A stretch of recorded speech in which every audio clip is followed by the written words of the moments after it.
जय गुरुदेव।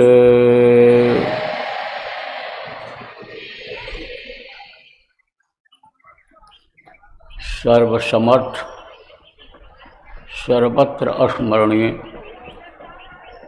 दाता दयाल दीन बंधु कृपानिधान परम पूज्य गुरु जी महाराज, उपस्थित सभी साधक सत्संगी नामदानी धर्म प्रेमी बच्चियों एवं बच्चियों, गुरु महाराज की दया मेहर हुई और आज 17 मार्च 2026 को मध्याह्न बेला में गाजियाबाद के आप प्रेमियों का सत्संग के माध्यम से मुझे दर्शन का अवसर मिला। आपके ऊपर भी कृपा हुई, दया हुई, आपका संस्कार जगा, चाहे इस जन्म का संस्कार रहा हो चाहे पिछले जन्मों का रहा हो, कि जिसकी वजह से आप सत्संग में आए। इस वक्त पर सत्संग में आना लोगों का बड़ा मुश्किल हो रहा है, इसीलिए देखो भटकाव है, इसीलिए लोग परेशान हैं।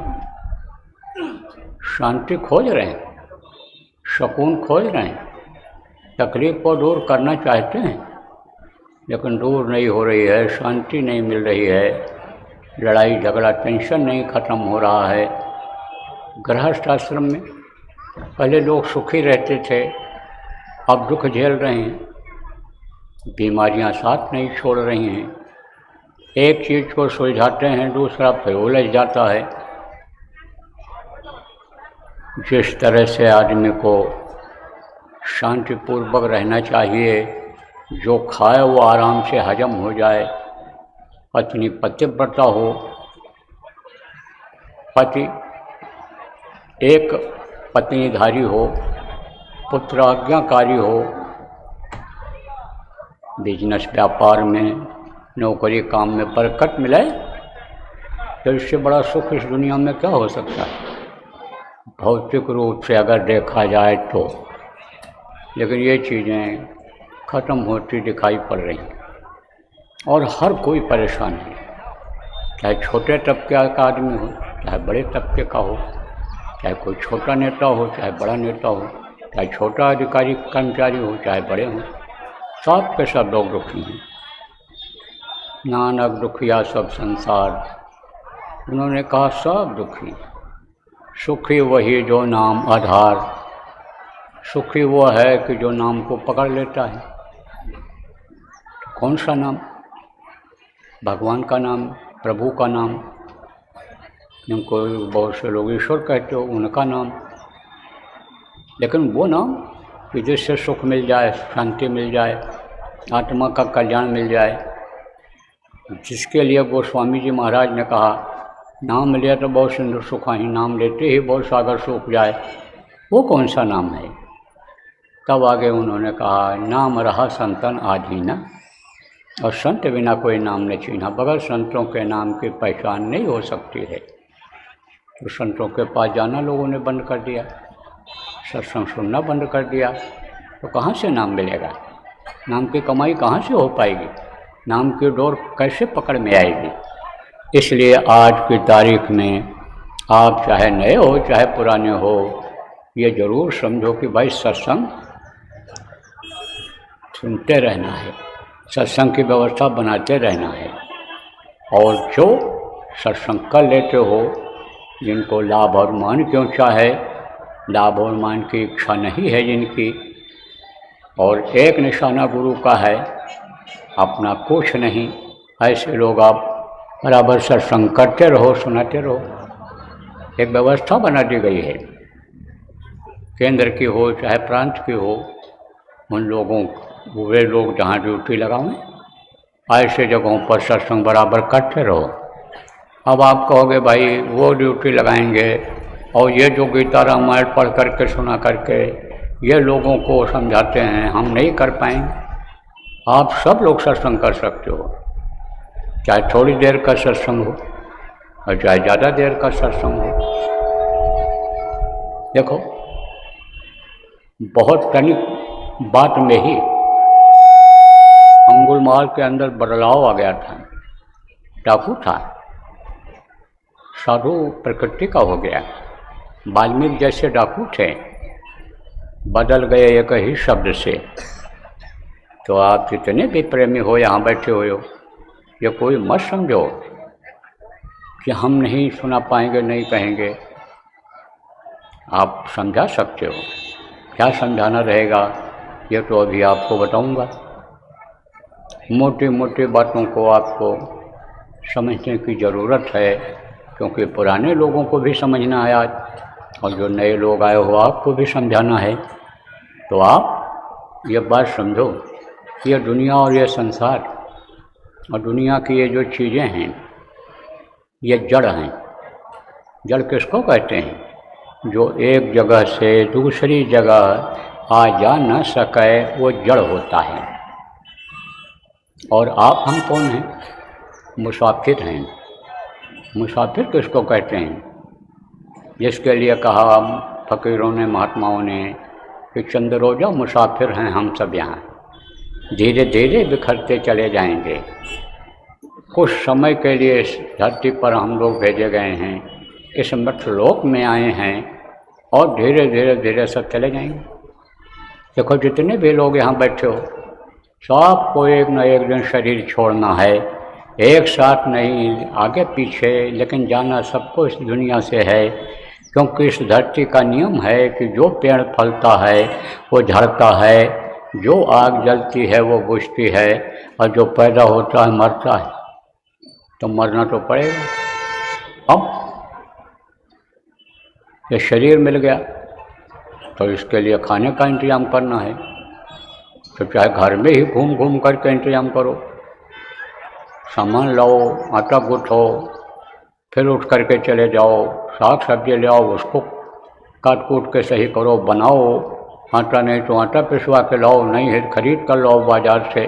तो चलना पड़ता है नौकरी के लिए, खेती करने के लिए, व्यापार करने के लिए जाना पड़ता है, जाना पड़ता है। तो चलते रहना है, ये जीवन चलने का नाम। चलते रहो सुबह और शाम। तो आदमी सुबह शाम ज़रूरत पड़ती है, रात को भी चलता है। तो ये यानी समझो चलने वाला है। ये धरती भी ये चलती रहती है, यह क्रम भी चलता रहता है, समय भी चलता रहता है। आज की तारीख बदल जाएगी, रात को 12 बजे दूसरी तारीख लग जाएगी, महीना उसके बाद 30 दिन के बाद बदल जाता है, सन बदल जाता है। तो सब चलायमान है। आज ये जो जड़ है, ये आपके साथ कैसे चल पाएगा? जैसे कोई चेतन है, तो चेतन है तो आपके साथ चला जाएगा। चेतन किसको कहते हैं? मनुष्य चेतन है, जानवर चेतन है, पक्षी चेतन है, ये चेतन हैं। तो ये आपके साथ तो कहीं भी जा सकते हैं, आप ले जा सकते हो। लेकिन पेड़ को कहो हमारे साथ चलो, तो जब तक पेड़ को उखाड़ के नहीं ले जाओगे पौधे को, तब तक दूसरी जगह जा नहीं सकता है। तो ये जड़ है। और चेतन इसको कौन किए हुए है? चेतन वो परमात्मा के अंश जिसको जीवात्मा कहा गया, वो किए हुए है। ये जितने भी पेड़ पौधे हैं सब में अंश है उसका। अब ये ज़रूर है कि जैसे एक छोटा बच्चा होता है उसकी ताकत कम होती है, और एक जवान आदमी होता है उसमें ताकत ज़्यादा होती है, शक्ति ज़्यादा होती है। ऐसे ही समझ लो कि उसमें जो शक्ति है, पावर है, जो है उसमें तत्व कम है, इसलिए शक्ति कम है उसमें। अपने आप एक जगह दूसरी जगह पेड़ पौधा नहीं जा सकता है। या घास फूस अपनी जगह पर यानी रहते हैं, वो जब तक ले नहीं जाओगे, खोद का निकाल नहीं ले जाओगे, तब तक नहीं जाएंगे। तो ये चेतन किए हुए, शरीर को भी वही चेतन किए हुए है। और जब ये जीवात्मा निकल जाती है, तब ये शरीर जहाँ का है तहाँ ही पड़ा रह जाता है। जैसे हुक्म हुआ कि अब तुम्हारा समय पूरा हो गया, अब खाली करो, चलो, तो आप तो समझो इसको खाली कर देना पड़ेगा। ना चाहते हुए भी वो जो हुक्म देता है जिसने इस मनुष्य शरीर को कुछ दिन के लिए दिया है वो खाली करा लेता है। इसीलिए गुरु महाराज हमारे इस मनुष्य शरीर को बराबर कहते रहे, बच्चा यह किराए का मकान है, एक दिन इसको खाली कर देना पड़ेगा। रे मन मुसाफिर निकलना पड़ेगा, काया कुटी खाली करना पड़ेगा। यह काया कुटी है, भाड़े के क्वार्टर को कौन तो संभाले, एक दिन इससे तेरा मालिक निकाले। जो इसका मालिक है, इस मृत्युलोक का मालिक है, इसने कुछ समय के लिए यह मनुष्य शरीर दिया है, वो इसको खाली करा लेगा। खाली करा करके जिंदगी में जो भी अच्छा बुरा कर्म किए हो या कर रहे हो उसका वो हिसाब करेगा और हिसाब के अनुसार सजा देगा। देखो, अच्छे के लिए वो अच्छा है और बुरे के लिए बहुत बुरा है। इसीलिए अच्छा और बुरा दो चीज़ इस संसार में बनाया उसने। सत्य सत्य, दुख सुख, ये सब दोनों जुड़े हुए हैं, पुण्य पाप, इसीलिए ये बना है। अब इसका ज्ञान कब होता है, जानकारी कब होती है? जब जानकार मिलते हैं, सद्गुरु संत मिलते हैं, या महात्मा मिलते हैं, वक्त के गुरु मिलते हैं, सत्संग मिलता है, तब इसकी जानकारी हो पाती है। प्रेमियों, आज आपको सब जानकारी करा दी जा रही है। अब जान करके अगर आप गलती करोगे तो यहाँ तो आप गलती करते हो, चोरी डकैती कोई कर ले, व्यभिचार कर ले, कत्ल कर दे, तो यहाँ तो बच जाता है। यहाँ का नियम कानून कुछ ऐसा ही है कि यहाँ पर 100 सिफारिश लग जाती है, यहाँ पर वकील बैरिस्टर रख लिए जाते हैं, यहाँ पर पैसा खर्च करके आदमी बच जाता है। लेकिन यम की अदालत में जब तुम चढ़ोगे, जब वहाँ जाना पड़ेगा, उसके सामने पेश होना पड़ेगा, तब वो माफ़ी नहीं करता है। माफ़ी का विधान वहीं ख़त्म हो जाता है, उसका विधान, उसका नियम अलग है। तो हुक्म दे देता है कि जिस तरह से इन्होंने जानवरों को मारा, जिस तरह से इन्होंने काटा, उसी तरह से ले जाओ, इनको काटो। जिस तरह से इन्होंने दूसरे को सताया, उसी तरह से इनको भी सताओ। जिस तरह से इन्होंने नियम का उल्लंघन किया, दूसरे बहन बोल बेटी की इज्जत लूटी, उसी तरह से इनको भी ले जाओ, सजा दो। उसके लिए नर्क बना दिया है, नर्कों में डाल दिए जाते हैं और बहुत मार पड़ती है, बहुत समय तक रहना पड़ता है। और वहाँ से जब छुटकारा मिलता है तब आप समझो 84 योनियों में आना पड़ता है। 84 लाख योनियाँ हैं। ये कीड़े मकोड़े, ये पेड़ पौधे, या आप देखो आसमान में उड़ने वाले पक्षी, ज़मीन पर चलने वाले पक्षी, ये ज़मीन के नीचे रहने वाले कीड़े मकोड़े, इन्हीं योनियों में जाना पड़ता है और उसमें बड़ी तकलीफ़ होती है, बड़ी सज़ा भोगनी पड़ती है। हमेशा जान खतरे में रहता है, हमेशा जान खतरे में रहता है, क्योंकि वो एक दूसरे का आहार होते हैं, भोजन होते हैं, तो वो अपना खोजते रहते हैं। जैसे आप देखो, बिल्ली चूहा खोजती रहती है, और बिल्ली अगर पकड़ में आ जाए, मांसाहारी जानवरों के, कुत्ता के पकड़ में आ जाए तो मार के खा जाता है। तो हमेशा जान खतरे में रहता है। और समझ लो कि 84 लाख योनियाँ जब बीत जाती हैं, तब 9 महीने माँ के पेट में उल्टे लटकाया जाता है, और उल्टे लटकाने के बाद तब जब मनुष्य शरीर मिलता है। आगे न कोई जन्म जब भटका खाया, तब यह नरकंडोला पाया, करोड़ों जन्मों में भटकने के बाद तब यह मनुष्य शरीर मिलता है, दे देता है वो। जब बहुत मांगा, माँ के पेट में प्रार्थना किया कि दे दो मनुष्य शरीर, हमको बना दो, हमारा हाथ पैर आँख कान, आपको कभी भी नहीं भूलेंगे, समर्थ गुरु को खोजेंगे रास्ता ले करके, और दिन रात भजन पूजन करेंगे, आपके चरणों में लगे रहेंगे। तो एक बार उसने मौका दे दिया और कहा जाओ, अब जिस काम के लिए तुम अपना मनुष्य शरीर मांग रहे हो वो काम कर लेना और साफ सुथरा रखना। जिस तरह से साफ सुथरा अभी मैं तुमको भेज रहा हूँ। अब आप कहोगे हम तो दोनों टाइम नहाते हैं, अब बढ़िया 1000 रुपया 1500 रुपये का साबुन लगाते हैं, तेल फुलेल लगाते हैं, बहुत सफाई रखते हैं, महकता है हमारा शरीर, हमारे कपड़े भी महकते हैं। तो ये तो बाहर की सफाई है, अंदर की भी सफाई होनी चाहिए, अंदर गंदगी नहीं होनी चाहिए। अभी कोई सड़ा हुआ मांस लगा दे शरीर में, अभी समझो आपकी खून किसी का लगा दे शरीर में, ये लैट्रिन पेशाब जिसको कहते हो वो लगा दे तो कितनी तकलीफ़ होती है आपको। मारने पीटने के लिए तैयार हो जाते हो, गाली गलौज करते हो, ऐसे अंतरात्मा गंदी होती है।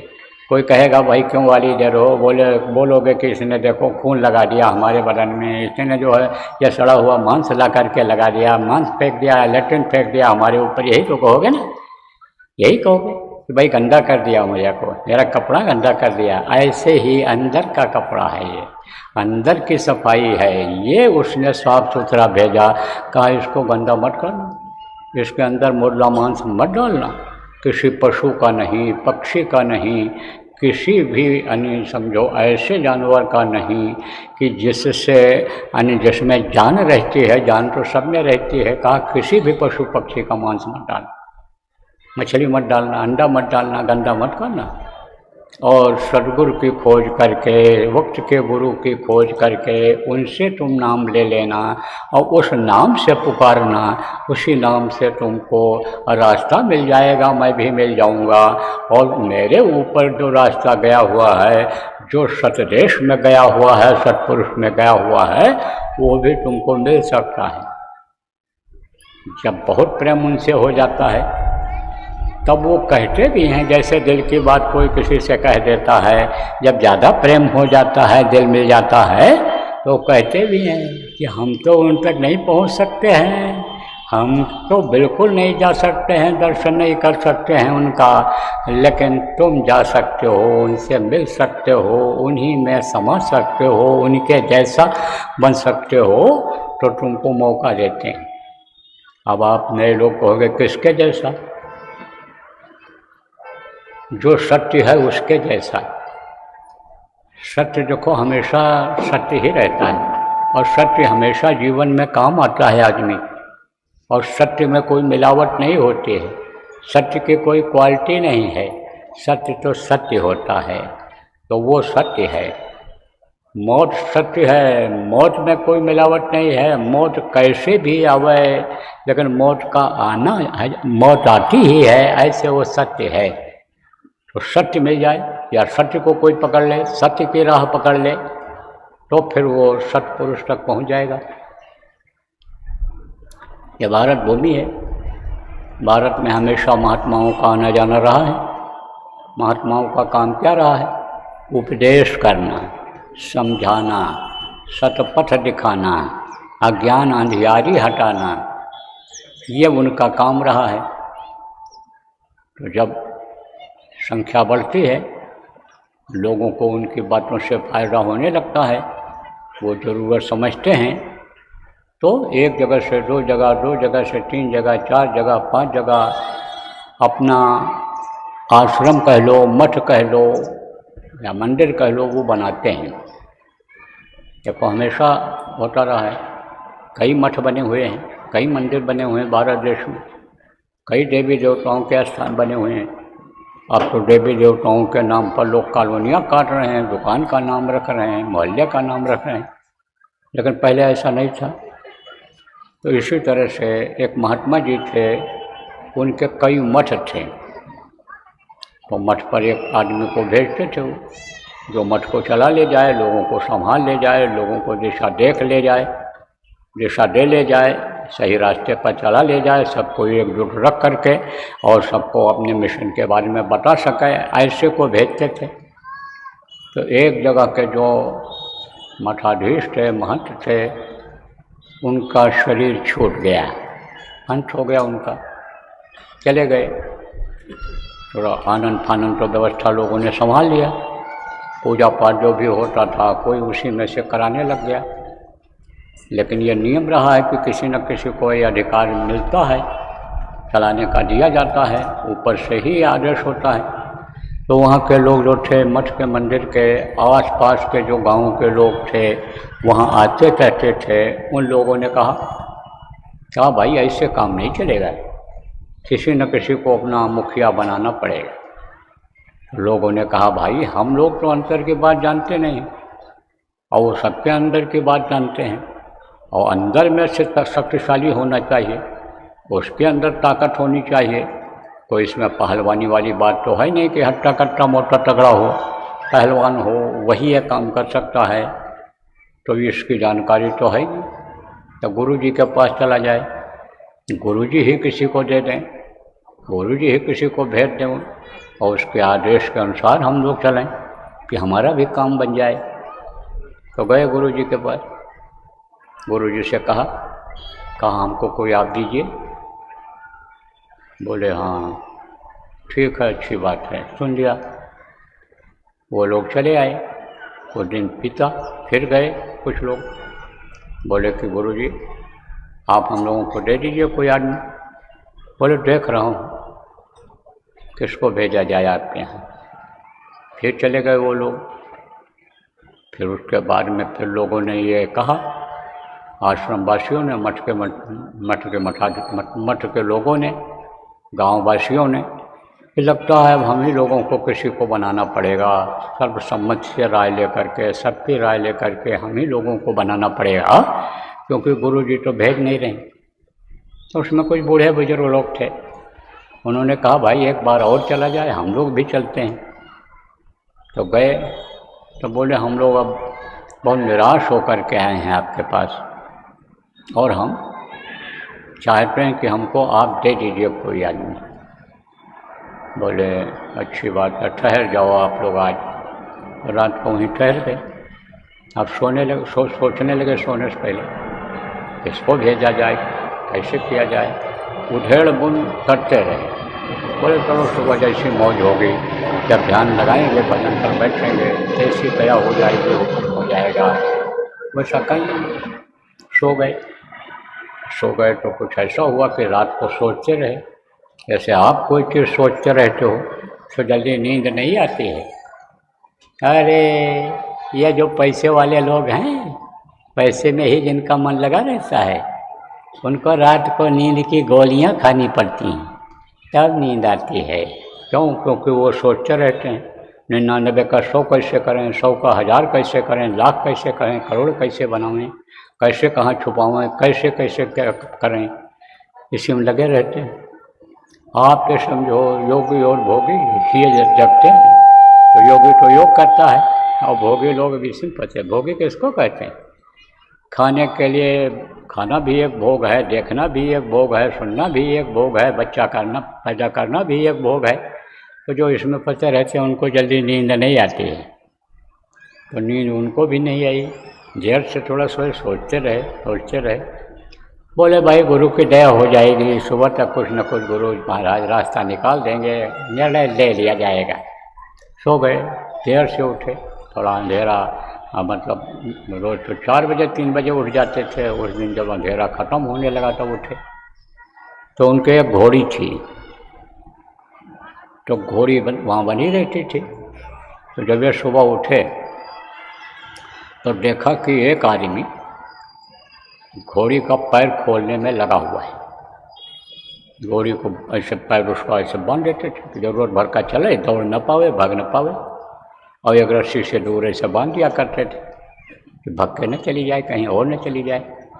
धीरे धीरे ऐसे, जैसे बहुत से जानवर होते हैं आपके गांव के, जो आदमी हो जानवर पाले हो गए या गांव में पाले होंगे, तो कुछ जानवर ऐसे होते हैं बहुत तेज़ भागते हैं। तब उनके गले में एक लकड़ी बांध देते हैं ऐसे लोग कि अगर तेज भगेगा तो पैर में लगेगा, घुटने में तब रुक जाएगा। लेकिन इतना बांधते हैं कि आराम से चल फिर ले। ऐसे ही बांध दिए थे। तो देखा कि एक आदमी घोड़ी का पैर खोल रहा है, खोल दिया तो फिर देखा कि पीछे की तरफ का बंध गया। 2 पैर आगे होता है, 2 पीछे होता है घोड़ी के। तो जब आगे का बंध है, जब आगे का खोले तो पीछे का बंध जाए, और पीछे का खोले तो आगे का बंध जाए। लेकिन उसने तो यह संकल्प बना ही लिया था कि इनकी घोड़ी हमको चुरा के ले ही जाना है। तो कहते हैं ना कि जब जिसकी आशा बन जाती है और संकल्प बन जाता है, वो चाहे अच्छा काम हो चाहे बुरा हो, उसमें कामयाब हो जाता है। चोर चोरी करने के लिए निकलता है और संकल्प बना लेता है कि आज हम चोरी करके ही आएंगे। तो नहीं कुछ पाता है तो दरवाजे पर जो घिसी पिटी चप्पल पड़ी रहती है वही उठा ले जाता है, क्योंकि वो सोच लिया है चोरी करके ही लाना है, चोरी करके आएंगे। ऐसे ही संकल्प उसने बना लिया था चोर ने। आप तो संकल्प बनाते हो अच्छे काम का और आपका संकल्प टूट जाता है। और संकल्प कहाँ बनाते हो? जब सत्संग में आते हो, सुनते हो, तब बनाते हो। तो क्या संकल्प बनाते हो कि नाम ध्वनि भी बोलेंगे और सुमिरन ध्यान भजन भी करेंगे और प्रचार प्रसार के लिए भी समय निकालेंगे, गुरु का नाम काम आगे बढ़ाने में हम समय निकालेंगे, तन से भी सेवा करेंगे, मन से भी सेवा करेंगे, धन से भी सेवा जो हमारे पास है उससे हम करेंगे। लेकिन यहाँ से जाने के बाद संकल्प आपका टूट जाता है। साप्ताहिक सत्संगों में आते हो, जो नियम बना लिए हैं कि हमको तो उस दिन जाना ही जाना है, तो कोई भी काम कोई उनसे फिर नहीं कहता है कि आप इसको करके तब जाओ। परिवार वालों को, मिलने जुलने वालों को, रिश्तेदारों को भी मालूम होता है कि भाई आज तो वो सत्संग में गए होंगे, इतनी टाइम, इतनी देर वो ध्यान भजन करते हैं, कोई पूजा पाठ करता है, भाई यह टाइम तो उनके मिलने का नहीं है, सबको मालूम हो जाता है।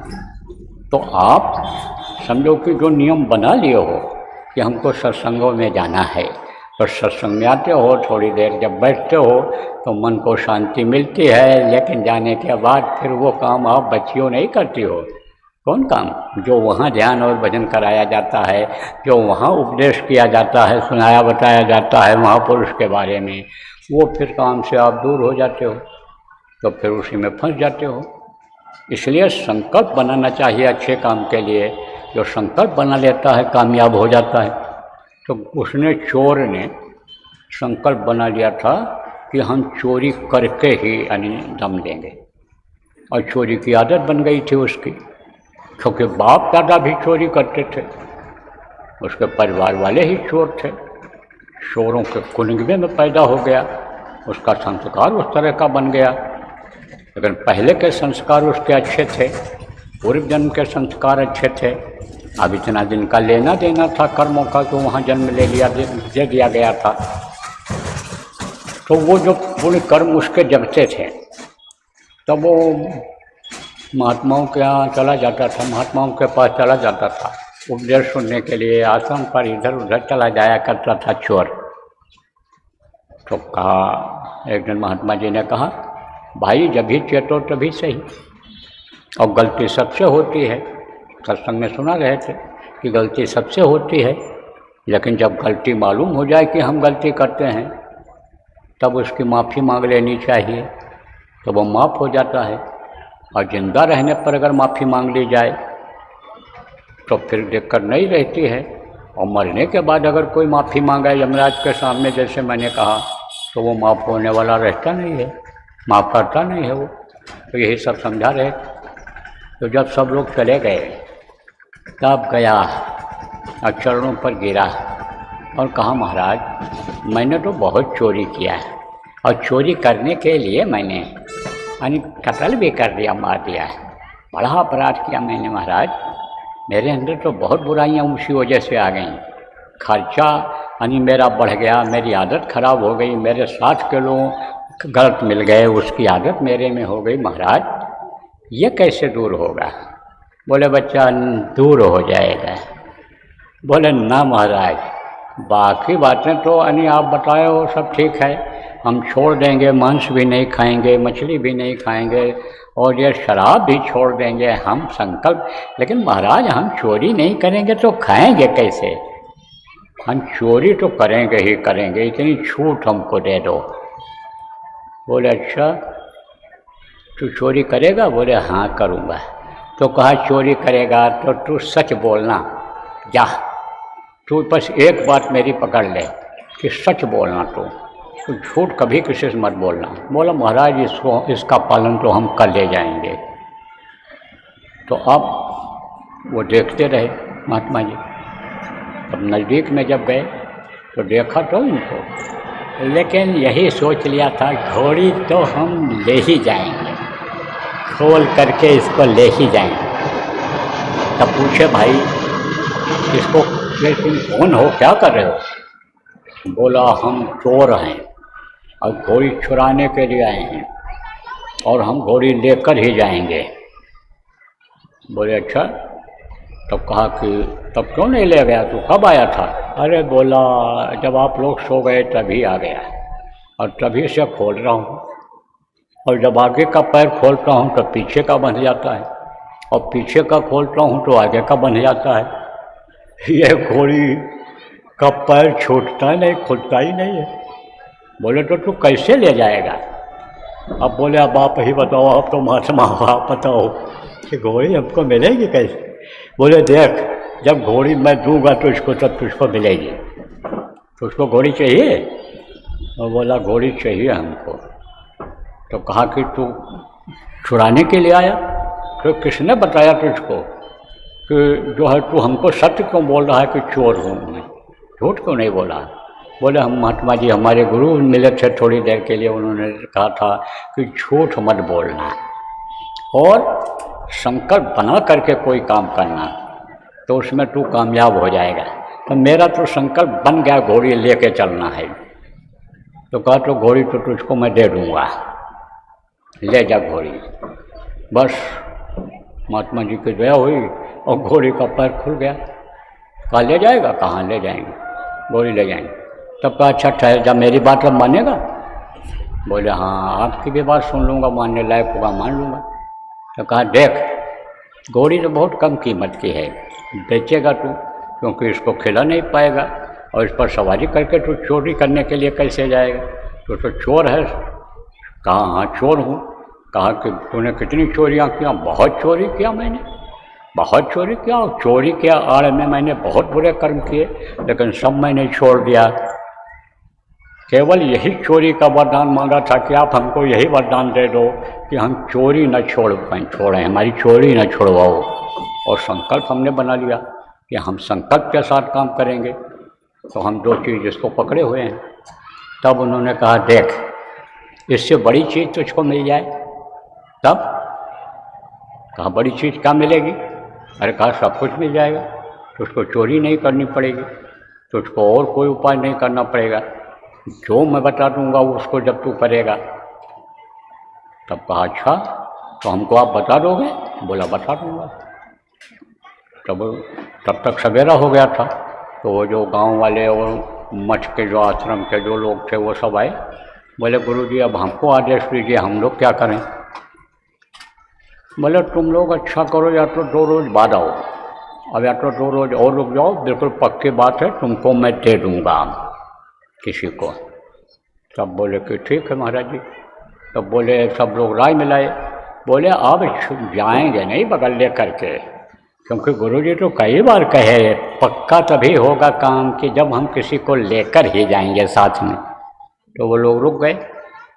तो कहते हैं तेरी नज़रों में कोई करामात है, हर समय होती अमृत की बरसात है। जैसे देखो कोई तप रहा है गर्मी में और बारिश हो गई ऊपर से तो एकदम ठंडा हो गया, ऐसे ही इसमें भी होता है। ये आत्मा बहुत दुखी है, सूरत तो महा दुखी हम जानी, क्योंकि इसको आहार नहीं मिला, भोजन नहीं मिला। इसका भोजन क्या है और शरीर का भोजन क्या है? शरीर का भोजन ये साग सब्जी दूध मलाई मेवा मिष्ठान, ये अन्न है, ये चीज़ें हैं शरीर का भोजन। और जीवात्मा का भोजन शब्द है, तो शब्द का भोजन ही उसको नहीं मिला। तो बहुत दुखी है ये आत्मा, बहुत दुखी है, क्योंकि इससे तृप्ति नहीं होती है। यदि कितना भी रस आप यानी समझ लो पी लो, बढ़िया मीठा से मीठा स्वादिष्ट रस पी लो, फलों का किसी भी चीज़ का रस पी लो, लेकिन आत्मा को ये नहीं मिलता है कि आत्मा इससे खुश हो जाए। कहते तो हो बहुत मीठा था, बहुत स्वादिष्ट था, लेकिन उससे किसको सुख मिलता है? मन को सुख मिलता है। और मन और आत्मा ये एक दूसरे के साथी हैं। एक दूसरे से जुड़े हुए हैं, ये अलग नहीं हो रहे हैं। तो मन को सुख मिलता है, आत्मा को खुराक नहीं मिलता है। लेकिन मेहर आलूद जब हो जाती है, नज़र जब महात्माओं फ़कीरों की हो जाती है किसी के ऊपर, वो जब दृष्टि भरी नज़र देख लेते हैं तब मन तो मूर्छित हो जाता है और आत्मा शांति हो जाती है। नहीं तो आत्मा भी परेशान रहती है मन के साथ में ही। तो जब नज़र भर के देखा तब उसके अंदर से दुनिया की इच्छा ये खत्म होने लगी।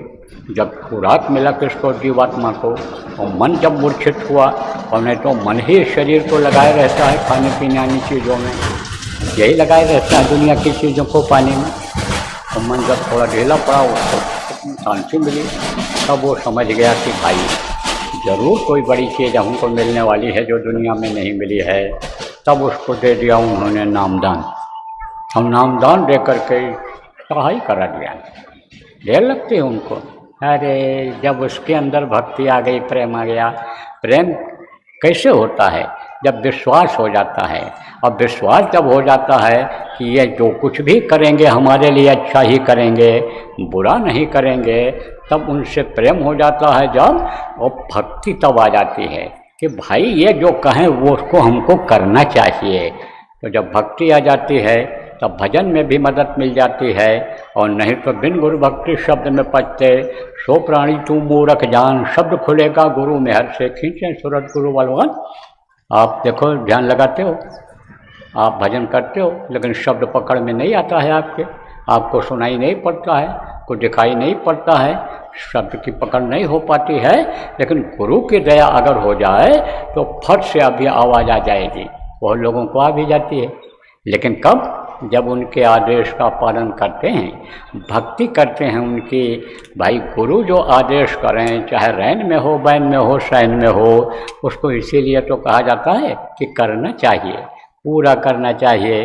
तो जो लोग साधना शिविर लगी जगह जगह पर, और उसमें जो शरीक हुए, जो यानी समझो जन आश्रम पर 9 दिन का और 7 दिन का और इस तरह का साधना शिविर लगा, 10 दिन का 11 दिन का जहाँ लगा, उसमें जो शरीक हुए उनके ऊपर दया हो गई। क्यों? क्योंकि वो दरवाजे पर बैठने लग गए। तो जब दरवाजे पर कोई बैठेगा, मेरे प्यारे गुरु दातार मरता द्वारे खड़ा, जब दरवाजे पर किसी के जाओगे तभी तो वो देगा। तो गुरु का दरवाज़ा कहाँ है? हाँ, मांस के शरीर में गुरु जहाँ रहते हैं वो उनका दरवाज़ा नहीं है। वो दरवाज़ा अगर है तो इस शरीर के लिए है। लेकिन एक जगह पर गुरु रहते हैं तो सब लोग वहाँ कैसे पहुँच सकते हैं? इसीलिए एक स्थान गुरु का अंदर में भी है, और वहाँ पर जब बैठोगे, गुरु को निहारोगे, तब गुरु दया करेंगे, तब गुरु दया कर देंगे। तो दया कर दिया उनके ऊपर, उसके ऊपर, और चढ़ाई हो गई उसको। एकदम से चेहरा मोहरा बदल गया, उसका व्यवहार बदल गया। और आप ये समझो कि जिस तरह से पेड़ यानी फल जाता है, फल देता है, तो उसकी डालें झुक जाती हैं, उसी तरह से उसके अंदर मानवता से अलग एक गुण आ गए। कहते हैं ना कि गुरु क्या करते हैं, समर्थ गुरु जब मिल जाते हैं, सच्चे गुरु जब मिल जाते हैं, तो वो हैवान से इंसान बना देते हैं, और फिर इंसान से भगवान बना देते हैं। चोर से उसको चोरी छुड़वाया, आप समझो कि वो चोर था, हैवानियत थी उसके अंदर।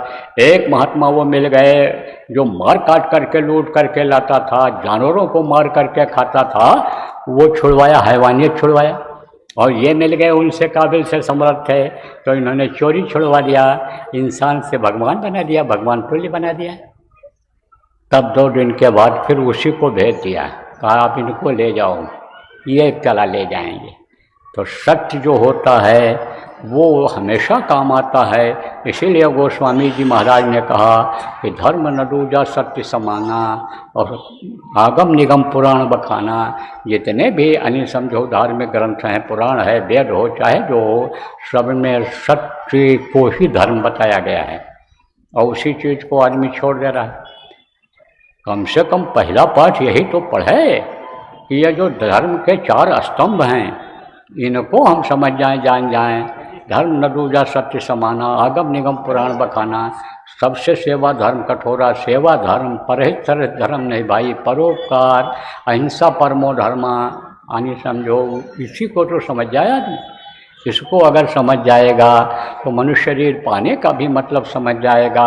और यहाँ जब तक आप रहोगे दुनिया संसार में, ये जिसके लिए चार पदार्थ का तलता के अर्थ धर्म और काम मोक्ष बताया गया, वो आपकी मुट्ठी में रहेगा। तो कहने का मतलब प्रेमियों यह है कि सबसे पहले तो जो नए लोग आए हो इसको पकड़ो, ये धारण करो, और उसके बाद सत्य से मिलने का, सत्य पथ पर जब चलने लग जाओगे तब आपको रास्ता भी मिल जाएगा। और आज जो आप लोग संकल्प बना करके आए हो कि भाई बाबा जैसा बताएंगे उस तरह जब हम करेंगे, हमको करना है उस तरह से, लोगों ने प्रचार किया होगा तो आपको कहा होगा बाबा के पास चलोगे दुख तकलीफ दूर होगी, तो आपको फिर विश्वास करना है कि भाई बाबा जो बताएंगे उसमें हमको फ़ायदा होगा। न विश्वास हो तो आप परीक्षा लेकर देख लेना, तो आज आपको बताया जाएगा, सत्य से मिलने का रास्ता बताया जाएगा, प्रभु से मिलने का रास्ता बताया जाएगा। अब उसके लिए आपको कहीं इधर उधर भगने की ज़रूरत नहीं रहेगी, कहीं भी जंगल में जाकर के उसकी खोज की ज़रूरत नहीं रहेगी, कोई भी यज्ञ जब तक यानी समझो करके उसको खोजने की ज़रूरत नहीं रहेगी। फूल पत्ती नैवेद्य ये जो होता है पूजा पाठ का सामग्री, इसको लाने की ज़रूरत नहीं रहेगी। यह सब जो है ख़त्म हो चुका है, समय बदल गया, परिस्थिति बदल गई।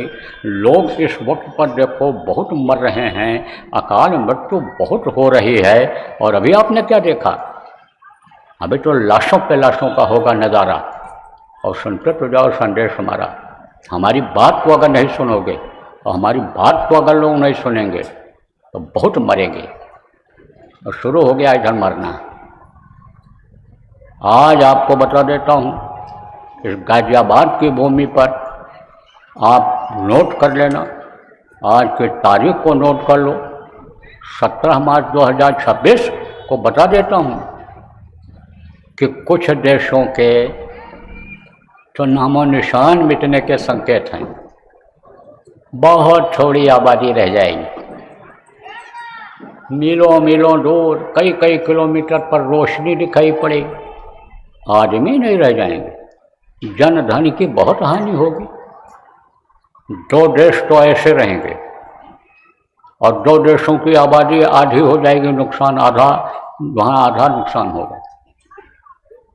और आप ये समझो कुछ ऐसे देश हैं कि जहाँ पर नुकसान चौथाई होगा, और कुछ जो दूर वाले हैं वो जब सुनेंगे और देखेंगे, आपको बहुत से लोगों को नहीं पता है क्या हो रहा है, जो अखबार पढ़ते हैं और जो रेडियो सुनते हैं, जो टीवी देखते हैं, उन लोगों को तो मालूम है। आप कुछ काफ़ी लोग ऐसे हो कि दिन में अपना मेहनत ईमानदारी की कमाई करते हो और शाम को सुमिरन ध्यान भजन करते हो, भगवान का नाम लेकर के सो जाते हो। आपको दुनिया संसार से मतलब नहीं है। ये बच्चियाँ माताएं हैं, ये बच्चों की परवरिश करती हैं, आपकी सेवा करती हैं, इनको ज़्यादा कुछ जानकारी नहीं है। लेकिन जो पढ़े लिखे लोग हो, बुद्धिजीवी लोग हो और जो इससे जुड़े हुए हो मीडिया से, आप लोगों को मालूम है कि क्या हो रहा है। तो विनाश होगा, बहुत ज़्यादा विनाश होगा। और दूसरे दूर के जो देश होंगे वो देखेंगे तो अचंभा करेंगे, आश्चर्य करेंगे कि ये क्या हो गया, ये कैसे हो गया। रात को सोए थे तो कुछ और था और सवेरा हुआ तो कुछ और दिखाई पड़ रहा है, कुछ और खबर आ रही, न्यूज़ आ रही है। ऐसा समय आ रहा है, लेकिन बचते भी हैं लोग। लंका दहन में कौन बचा? लंका दहन में बचा विभीषण का घर, विभीषण का परिवार। लंका दहन में 4 नगर निमिषक माही, एक विभीषण कर घर नहीं, वो बचा। क्यों बचा? क्योंकि राम नाम में उस समय शक्ति थी, राम राम उस पर लिखा हुआ था, इसलिए बच गया। वक्त का नाम होता है। आप पुराने लोग हो, आपको बताया गया, समझाया गया। नए लोग हो, वो आप जान लो कि वक्त का इस समय का जय गुरुदेव नाम है। और जय गुरुदेव नाम लिखा लोगों ने तो बहुत से चमत्कार इस तरह के हुए हैं, मैं आपको बता दूं। आग लग गई ऐसे, और वो जो सत्संगी था दीवार पर अपने सब जगह जय गुरुदेव लिख दिया था, घर में लिख दिया था, और बगल में आग लगी है और चारा भूसा जिसको कहते हो भरा हुआ है, जिसमें एक भी चिंगारी अगर पड़ जाए तो सब जल करके राख हो जाए। और वो बुझा भी रहा है, लोगों की मदद भी कर रहा है, और जय गुरुदेव नाम की ध्वनि भी बोल रहा है, जय गुरुदेव नाम भी बोल रहा है। उसके घर में आग नहीं लगी, और जहाँ जहाँ घड़ा डाला पानी उसने, वहाँ वहाँ बुझ गया जय गुरुदेव नाम बोल करके जब बोला, और दूसरे का घर दूर जा कर के जलने लग गया। चमत्कार हुआ। एक आदमी, गोंडा जिला में एक रेहरा बाजार है, उसी के पास में रहता था, राजधारी था, बहुत सीधा बेचारा, गरीब आदमी, अति गरीब, थोड़ी सी खेती थी, मजदूरी भी वहाँ नहीं मिलती थी, ज़्यादा काम भी नहीं था, उसी में पैदा करता, उसी में खाता, उसी में रहता, और हाजिरी सब जगह रहती थी, उसकी इतनी बरकत होती थी। आप लाखों लाख कमाते हो, करोड़ों कमाते हो, बरकत नहीं होती है, लेकिन नीयत जिसकी अच्छी रहती है, कुछ उसमें से अच्छे काम में खर्च करते रहते हैं, चाहे भाड़ा किराया के रूप में हो, चाहे अन्य काम के लिए हो, तो उनको बरकत मिल जाती है। तो बरकत मिल जाती थी उसको, तो जाता था, हर जगह हाजिरी रहती थी। तो जब सब लोग अपना अपना अनाज काट करके लाए, खलिहान में रखे निकालने के लिए, तो उसने क्या वो रखा था, तुअर, जिसको अरहर कहते हैं, तो ला करके ऐसे रख दिया कि जब ये थोड़ा सूख जाएगा तब इसकी पिटाई करेंगे। तो चला गया प्रचार में, तो वो पीट नहीं पाया, बहुत से लोग अनाज निकाले, और बहुत से लोग नहीं निकाल पाए थे, थोड़ा बहुत निकाले थे लोग, ज़्यादा समय नहीं हुआ था, लेकिन सूख गया था, पिटाई करने लायक था, तब तक आग लग गई। आग की घटनाएं रोज़ हो रही हैं। बहुत पहले जब मैं कहा करता था कि बहुत आगजनी होगी, तब जल्दी लोगों को विश्वास नहीं हो रहा था। तो शराब के नशे वालों को तो अब भी नहीं विश्वास है कि बाबा जो कहेंगे वो होगा, लेकिन जो समझदार जानकार आदमी हैं, जो धार्मिक आदमी हैं, जो कहीं से बातों को सुनते रहते हैं, चाहे सत्संग में सुन लेते, यूट्यूब पर या किसी भी माध्यम से सुन लेते हैं, उनको बातें याद आ रही हैं। तो देखो रोज़ पेपर निकलता है, कहीं नर्सिंग होम में लग गया, तो कहीं बिल्डिंग में लग गया, तो कहीं 7 मंजिला बिल्डिंग में लग गया, जल के मर गए, नहीं निकल पाए, तो कहीं कल कारखाने में लग गया, इतने मजदूर मर गए, कहीं इस तरह से लग रही है। लोग पक्का पोख्ता मकान बनाते थे कि इसमें आग नहीं लगेगी, फूस की झोपड़ी में लगेगी। अब तो झोपड़ी वाले मज़े में हैं, ऐसी दया उनके ऊपर हुई कि वो मज़े में हैं, वहाँ आग अब नहीं लगती है, यहाँ आग लग जाती है। कहाँ, बढ़िया पक्का पोख्ता मकान में कोई लगाता भी नहीं है और जलने लग जाता है। बोले कैसे भाई, क्या हुआ? बोले सर्किट शॉर्ट हो गई, बिजली की सर्किट शॉर्ट हो गई, बिजली लगवाते हैं, एसी लगाएंगे, पंखा लगाएंगे, आराम से सोएंगे, लेकिन आग लग गई, सब सुहा हो गया। गैस सिलेंडर फ्री मिलने लगा तो मार हो गई, लाइन लग गई। आप ये समझो, गैस सिलेंडर सबके घर में होना चाहिए, जेवर बेच बेच करके औरतें खड़ी लाइन। चूल्हा, और एक के यहाँ देखा कि 2 चूल्हा, हमारे पास है 4 चूल्हे का भी गैस आ गया, तो उसको भी खरीद कर ले आए, रख देंगे। पुराने की भी कोई वैल्यू नहीं, पड़ा हुआ है। बहुत दिन हो गया, सर सफाई हुई, दिवाली आई तो कबाड़े में बेच दिए उसको, ले जाओ स्क्रैप वाले को। तो अब आप ये समझो प्रेमियों कि खराब समय आ रहा है, खराब समय के संकेत हैं। तो आग लग गई, वहाँ आग लग गई तो सब लोग अपना बुझाएं, और वो कहा गुरु महाराज हमारे इतने ही है, दया करो गुरु महाराज, सब लोग अपना अपना बुझाएं। क्योंकि एक कहावत है कि जब सबके दाढ़ी में आग लगती है तब अपनी बुझाता है, जब सबके घर जलने लगता है तो अपना बुझाता है, दूसरे का कैसे बुझाएगा? तो अपना अपना सब बुझा रहे थे। और वो मिट्टी ढोल, पानी कहाँ पावे इतना, सब दूर दूर से पानी लेने जाए, सब तो तमाम जल जाने लग गया। और ढोल वहाँ काफ़ी थी, मिट्टी उठा उठा करके फेंकने लगा, गुरु महाराज हमारे इतने है, अब आप लाज रखो, आप बचाओ, आप बचाओ। तो जल तो उसका भी गया, लेकिन अनाज सब सीधा का सीधा ही रह गया। जो फली थी ऊपर की जल गई, और वो जो था दाना वो भूनना भी नहीं पड़ा, उसको भुन गया बढ़िया। और उसी को यानी समझ लो कि जैसे दाल निकालते हैं पीस करके, ऐसे दाल निकाल लिया बढ़िया। तो जब मिले सब लोग, तो खबर तो लगी गई थी, उस क्षेत्र के सत्संगी जब मिले तो बोले कि हम लोग तो बच गए, हमारी तरफ आग नहीं आई, इसके तरफ आग गई थी। तो हमने कहा था, बोले सबका जल गया, इसका बच गया। पूछा हमने कैसे बच गया, तब बताया, उसी ने बताया। हमने कहा हमको भी नहीं बताओगे, सही सही बताओ। बताया उसने कहा गुरु महाराज को याद करते रहे। तो जैसे कहा गया है बचाने वाले का बड़ा लंबा हाथ होता है, ऐसे बचा लेते हैं। तो बचेगा कौन? बचेगा साधजन कोई जो सत से लव लगाएगा, जो उस सतपुरुष से सतदेश से प्रेम करेगा, सतदेश के मालिक से प्रेम करेगा, वो बचेगा। जो सतदेश को याद करेगा, अपने निजी घर को याद करेगा, थोड़े समय के लिए ही 24 घंटे में इस मिट्टी और पत्थर के मकान के घर को भूलेगा, उसकी बचत हो जाएगी, उसकी रक्षा हो जाएगी। जो नाम को पकड़ लेगा उसकी रक्षा हो जाएगी। आप ये समझ लो आगे का समय विनाशकारी, और बचे वही जो नाम आधारी, नाम को आधार बना लेगा, नाम का खंभा पकड़ लेगा। जो जैसे समुद्र में कोई डूब रहा हो, इस वक्त पर जैसे भव सागर में डूब रहे हो, इस अथाह के थाह न पावे कोई। ये जो है भव सागर, यह है गृहस्थी। कितना भी खा लो बढ़िया से बढ़िया, और कितना भी खाते जाओ तो सब नीचे निकलता चला जाता है।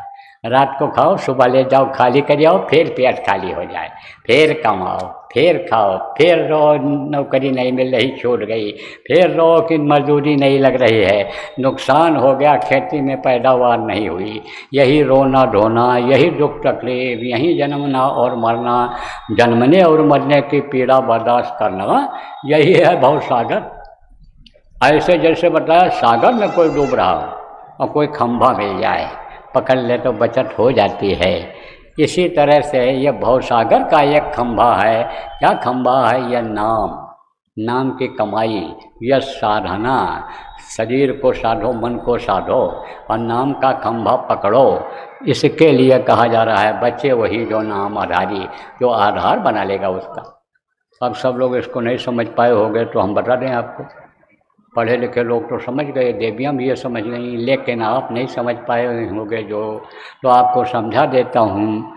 जो सुमिरन ध्यान और भजन करेगा उसी की बचत होगी, और जो नाम ध्वनि बोलेगा उसी की बचत होगी। जो बुलवाएगा उसको भी लाभ मिलेगा, बोलने वाले को भी लाभ मिलेगा, साधना शिविर लगाने वाले को भी लाभ मिलेगा, सबको लाभ मिलता है।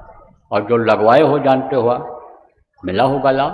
प्रत्यक्ष रूप में लाभ मिलता है और परोक्ष रूप में लाभ मिलता है।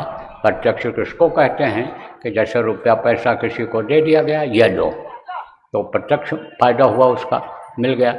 और बरकत दे दी गई, जाओ थोड़ी ही कमाई में तुम्हारी जो है बरकत हो जाएगी। आप ये समझो कि तुम्हारे पास बहुत हो जाएगा। तो आप लोग जो पुराने लोग हो, आपको मालूम है दिल्ली आपके नज़दीक है, और यहाँ पर देखो मुसलमानों में जो फकीर हुए हैं, चाहे निजामुद्दीन साहब रहे हों, चाहे अन्य लोग रहे हों, तो उनके अन्य समझो कि उन्होंने जो दे दिया कर दिया, जूती की कीमत लगा दिया उसने, समझाओ किसने लगा दिया? उसके उनके मुरीद ने लगा दिया जूती की कीमत। वो तो सोच रहा था कि जूती में क्या कितने का मिलेगा, ये तो क्या मिलेगा। ऐसे बरकत मिल जाती है, उसमें बहुत लाभ हो जाता है। ये अच्छा और बुरा जो करते हो तुरंत का तुरंत फल नहीं मिलता है। जैसे चोरी कर लिया, व्यभिचार कर लिया, कत्ल कर लिया, छिप करके कर लिया, लेकिन एक न एक दिन उसकी सज़ा भोगनी पड़ती है, पकड़ा जाता है। वो चीज़ प्रकाश में आ जाती है। एक भी चोर पकड़ा गया, एक भी अपराधी पकड़ा गया तो वो पकड़ा ही जाता है। इसी तरह से समझ लो आप कि ये अच्छा और बुरा जो भी कोई करता है उसका फल एक समय पर मिलता है, और शरीर छोड़ने के बाद बहुत कुछ फल मिलता है इसका, अच्छे और बुरे का। तो देखो, कहने का मतलब ये है कि बुराई से बचो और अच्छाई को पकड़ो, कि जिससे यह मनुष्य शरीर जिस काम के लिए मिला है वो काम आपका पूरा हो जाए। तो नए लोग कहोगे भाई किस काम के लिए मिला? यह मनुष्य शरीर वही भगवान की प्राप्ति के लिए मिला है। इसी में साधना का घर, पूजा का मंदिर है। इस समय पर योग यज्ञ तक की ज़रूरत नहीं है। ये कलयुग योग यज्ञ नहीं जाना, ये एक आधार नाम गुनगाना। नाम आपको मालूम हो जाए और नाम को आप जपने लग जाओ तो आपका यह मनुष्य शरीर का पाना सार्थक हो जाएगा। तो आज आपको बताऊंगा, मैं 5 नाम बताऊंगा। 5 नाम है, 5 रूप है, 5 स्थान है, 5 की आवाज़ है। जिसका नाम होता है उसका रूप होता है, उसका स्थान होता है, उसकी होती है आवाज़। जैसे आपका नाम है और आपका रूप या चेहरा है, और आप कहीं रहते हो, आपका स्थान है, और आपके मुंह से जो आवाज़ निकलती है वो आवाज़ है आपकी। ऐसे ये 5 धनी हैं, 5 देवता कह लो, 5 धनी कह लो, इनका नाम है, इनका रूप है, इनका स्थान है, इनकी है आवाज़। तो वो मैं अभी आपको बताऊंगा, रटाऊंगा, याद कराऊंगा। जितना भी आप याद कर सको याद कर लो, जो न याद हो पावे उसका लिखा हुआ कागज़ सत्संग के बाद आपको यहीं मिल जाएगा। ना मिल पावे तो आप पुराने लोगों से पूछ करके लिख लेना, और जब याद हो जाए तब कागज़ को फाड़ करके कहीं सुनसान जगह पर फेंक देना। बताना मत किसी को। अगर आप बता दोगे उसका कोई फ़ायदा नहीं होगा, और ये इनके अंदर नाराज़गी हो गई तो कोई नुकसान हो जाए, इसलिए बताना मत किसी को। और बताओगे तो उसका कोई फ़ायदा भी नहीं होगा, क्योंकि जिसको हुक्म होता है बताने के लिए उसी के ज़बान में ताकत रहती है। वही बात आप कहोगे और वही बात कोई अधिकारी हो कहे तो आपकी बातों का असर नहीं पड़ेगा और उसकी बातों का असर पड़ जाएगा। आप किसी से कहो कि तुम चले जाओ, डॉक्टर के बाबू को कह दो तुम चले जाओ, या काम कर जाओ, जाएगा? नहीं जाएगा। वो कह देंगे तुम चले जाओ, वहाँ चला जाएगा। ऐसे ही पावर होता है, शक्ति होती। तो आप किसी को मत बताना। अब 3 चीज़ आप और समझो। सुमिरन, सुमिरन किसको कहते हैं? माला जपने को सुमिरन कहते हैं। दूसरा है ध्यान, ध्यान किसको कहते हैं? आँख से देखने को ध्यान कहते हैं। तीसरा है भजन, भजन किसको कहते हैं? कान से सुनने को भजन कहते हैं। तो अभी आपको ध्यान लगाना बताऊंगा। तो जब आप आँख बंद करके ध्यान लगाओगे और इसी तरह से लगाते रहोगे, मन को रोक ले जाओगे, कर्म आपके साफ होंगे, बराबर कटेंगे। जब बराबर करते रहोगे, बगैर नागा बगैर गैप किए हुए करते रहोगे रोज, तो आपको अंदर में कुछ दिखाई पड़ेगा। बहुत सुंदर सुंदर दृश्य दिखाई पड़ेंगे, नज़ारे सुंदर दिखाई पड़ेंगे जो कभी देखे नहीं। वो हूर परियाँ, वो देवी और देवता फरिश्ते जिनको कहा गया, वो सब दिखाई पड़ जाते हैं, सब दिखाई पड़ जाते हैं। ये धार्मिक किताबें जो लिखी हुई हैं, संत मत की किताबों को उठा करके पढ़ो, देखो। देखा है लोगों ने, देखा है तब तो लिखा है।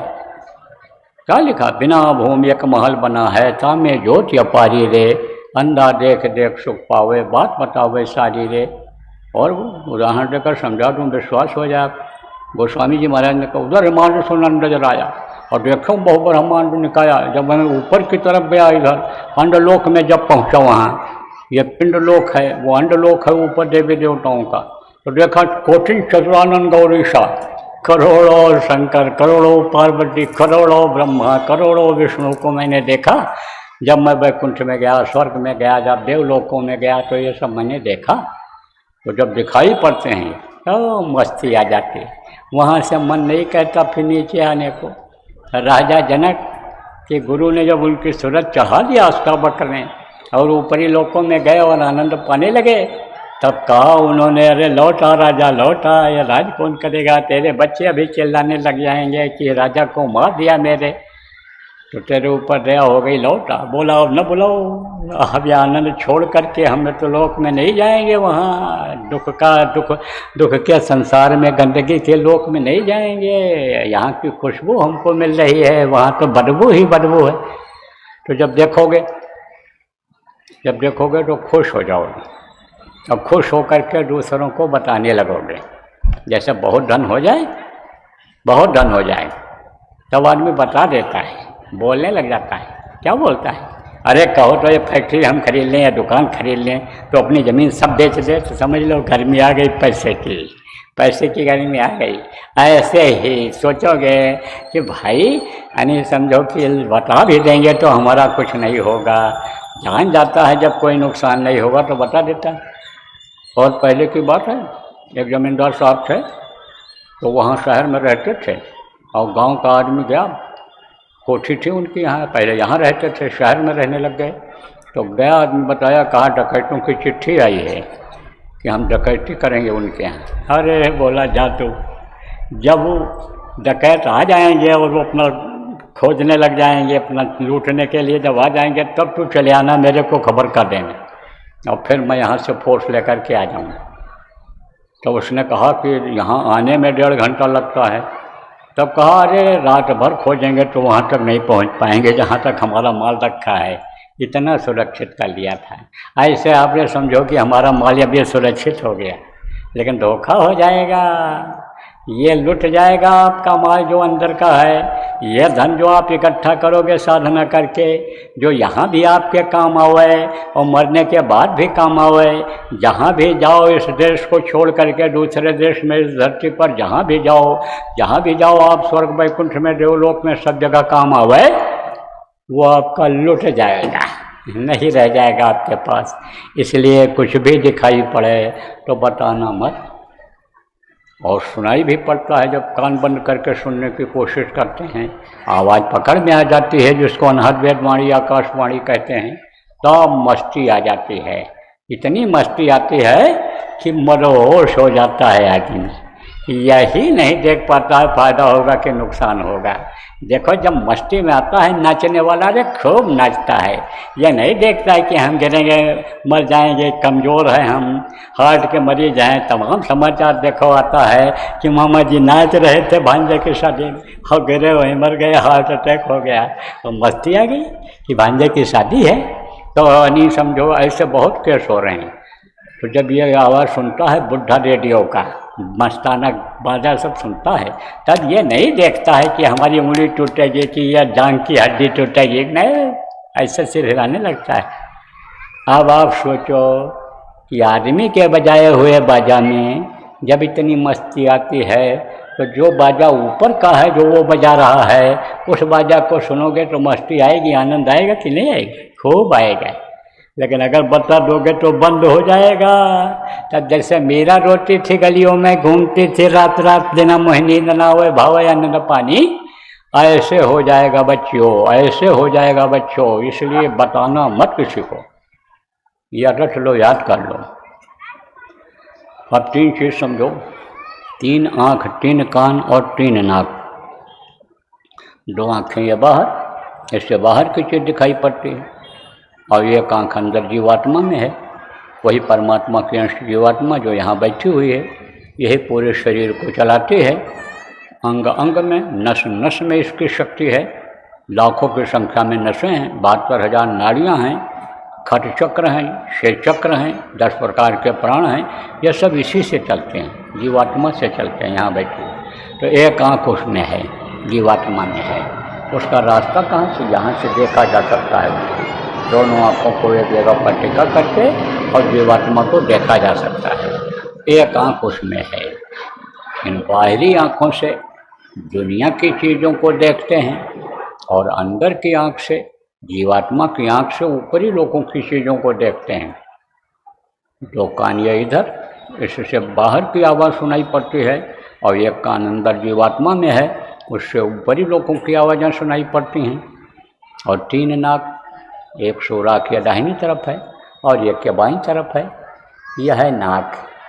इसका बहुत अहम काम है, यह शरीर को चलाता है, यही हवा अंदर प्राणों को देता है, तब यह शरीर चलता रहता है। यह अपना काम कभी बंद नहीं करते हैं। यह वायुमंडल जिसको कहते हो, हवा यहाँ देखो फैली हुई है, इसी में से हवा को खींच करके यह नाक और अंदर में आप ये समझो भेजते हैं। जैसे आपका ये एसी है, एसी कहाँ से हवा लेता है? हवा बाहर से लेता है और अंदर कमरे में भेज देता है।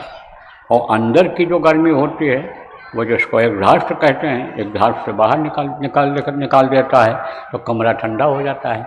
इसी तरह से यानी यह हवा को लेकर के अंदर देता है एक सुराख नाक का एक बार में, और दूसरे सुराख से उस समय पर गर्म हवा, गंदी हवा बाहर निकलती है। ये अपना बदलते रहते हैं। ये सोते जागते, कभी ये हमेशा जागते रहते हैं, सोते नहीं। आप भले सो जाओ, हाथ पैर आँख कान आपका काम न करे, लेकिन ये नहीं सोते हैं, अपना काम बराबर करते रहते हैं।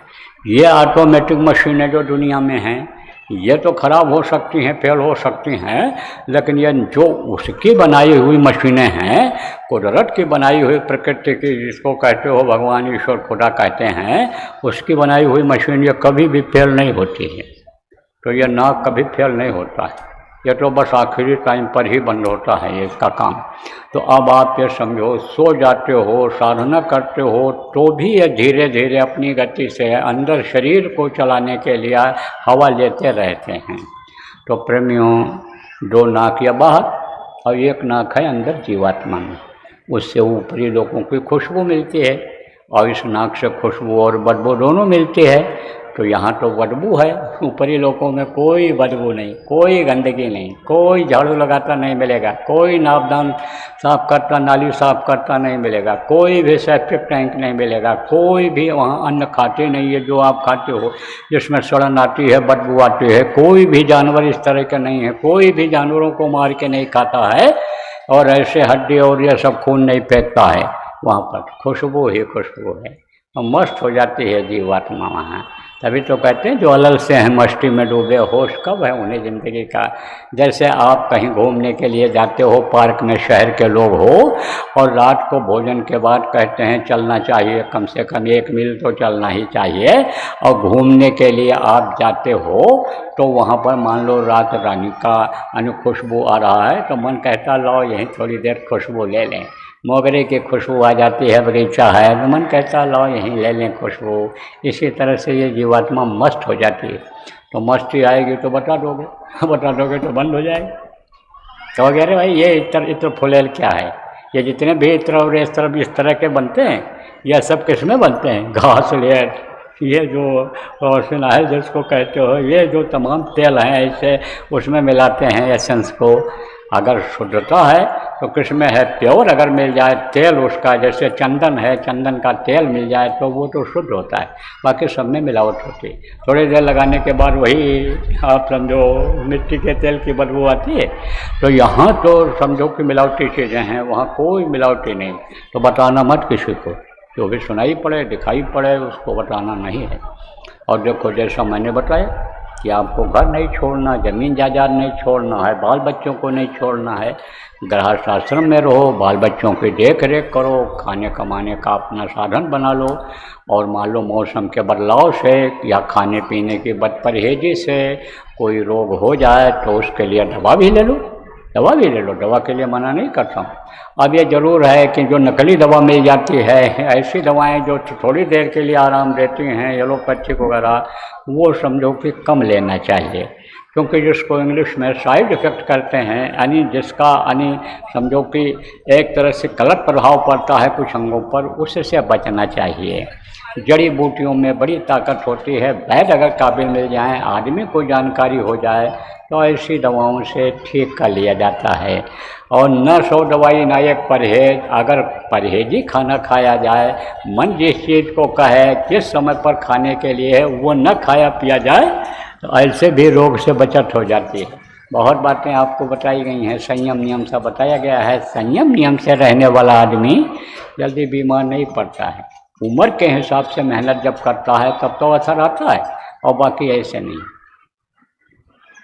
तो हमको भी तकलीफ़ हो जाती है, लेकिन हमको ज़्यादातर इस परहेज मैं कोशिश करता हूँ पूरा। कहीं बदपरहेजी हो गई या मौसम बदला या सफ़र ज़्यादा हो गया, बैठने में दिक्कत, तो तकलीफ़ हो जाती है, हमको भी हो जाती है। कहो कि बाबा आप तो दुबले पतले हो, और आजकल के जवानों को देखो, हवा में उड़ जाए, अभी तेज़ हवा चल जाए तो जब कमजोरी आती है, संयम नियम का पालन नहीं करते हैं, बाजार की चीज़ों को खाने लगते हैं जिसमें नशे की चीज़ें मिली रहती हैं, तमाम जानवरों का उसमें जो है चर्बी फर्बी और तेल फेल ये सब मिला रहता है, जब खाने लगते हैं तो उसका असर पड़ता है। और असर जब पड़ता है तो खून सूखने लग जाता है, मन सूखने लग जाता है। और डॉक्टर को जब दिखाते हैं तो डॉक्टर कहता अंडा खाओ। डॉक्टर को क्या पता अंडा क्या है?